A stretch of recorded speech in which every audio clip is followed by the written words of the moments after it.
নির্লজ্জতার চরম সীমা অতিক্রম পাকিস্তানের। এবারে পাকিস্তানের টার্গেট ভারতের সাধারণ মানুষ। পাক ড্রোন হামলায় নিহত কাশ্মীরের এক সরকারি অফিসার। শুক্রবার সন্ধ্যা থেকেই শুরু হয়ে যায় পাক হানা। ভারতের ২৬টি জায়গায় ড্রোন হামলার চেষ্টা করে নির্লজ্জ পাকিস্তান।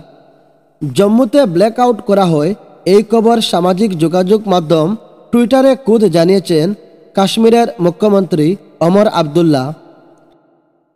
কাশ্মীরের মুখ্যমন্ত্রী ওমর আবদুল্লাহ শুক্রবার আরও জানিয়েছেন, পাকিস্তান রাজৌরি ও কেন্দ্রশাসিত অঞ্চলটির অন্য এলাকায় বেসামরিক জায়গাগুলি লক্ষ্য করে হামলা চালায়, যার জেরে জম্মু ও কাশ্মীর সরকারের এক শীর্ষ কর্মকর্তা নিহত হন।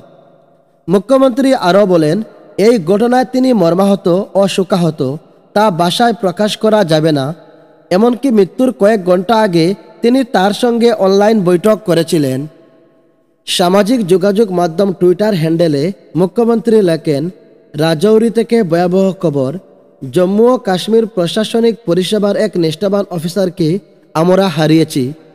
গতকালই তিনি উপমুখ্যমন্ত্রীর সফরের সময় সঙ্গে ছিলেন এবং আমি যে অনলাইন বৈঠকটি পরিচালনা করেছিলাম তাতেও তিনি উপস্থিত ছিলেন। আজ পাকিস্তানের গোলাবর্ষণে রাজৌরি শহর লক্ষ্য করে হামলা চালানো হয়।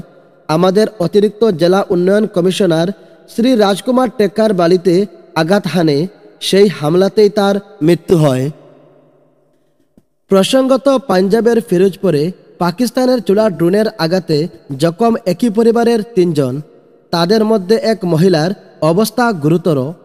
ফিরোজপুরের পুলিশ কর্মকর্তা ভূপিন্দর সিং সিধু সংবাদ সংস্থা ANI-কে জানান, আমরা ৩ জন আহত হওয়ার খবর পেয়েছি। তাদের শরীরে আগুন লেগে যায়। সেনাবাহিনী বেশিরভাগ ড্রোন নিষ্ক্রিয় করেছে। স্থানীয় হাসপাতালে আহতরা চিকিৎসাধীন। আহত এক মহিলার অবস্থা আশঙ্কাজনক, তিনি গুরুতরভাবে পুড়ে গিয়েছেন।